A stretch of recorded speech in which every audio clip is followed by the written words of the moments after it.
Salut tout le monde, bienvenue dans ce nouvel épisode de Vite un truc à mater sur Netflix. Vu que c'est l'été et avant qu'on commence une nouvelle saison, il y a un truc qui est sorti sur Netflix assez discrètement, qui est j'ai appelé ça un pot pourri d'animation. C'est une compilation qui s'appelle Love, Death and Robots. Et c'est en fait des courts-métrages uniquement animés. Il y en a 18 et le but est c'est même pas qu'il y a une morale en fait, c'est souvent autour de robots, comme le nom l'indique, et de morts très violentes, parfois un peu de sexe, peut-être pour le côté love, mais c'est vraiment... ne cherchez pas une histoire d'amour, une romance, il n'y en a pas. Et pourquoi je vous le recommande? Alors, premièrement, parce que techniquement, il y a des choses qui sont vraiment très folles.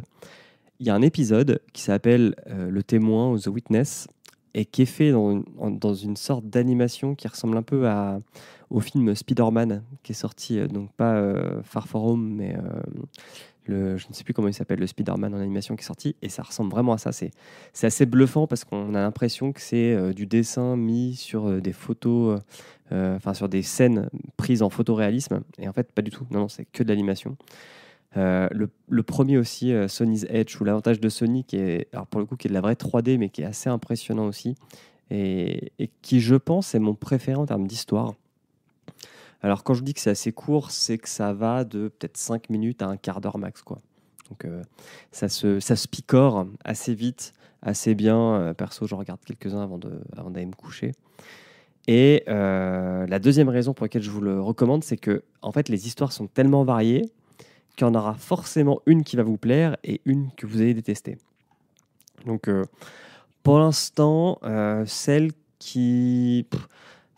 pas qui m'a déplu, mais on va dire elle m'a fait ni chaud ni froid, alors que je sais qu'elle a plu à beaucoup de monde, c'est celle du yaourt. Donc, la revanche du yaourt, où un yaourt devient conscient et prend le contrôle de la société.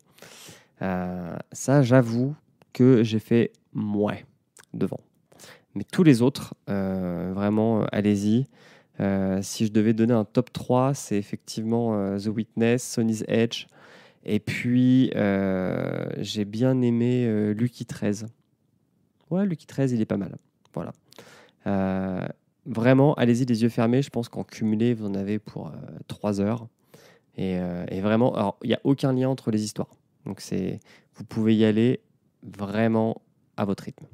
Voilà, j'espère que ça vous plaira. N'hésitez pas à nous faire un tweet si ça vous a plu. Et puis à la prochaine.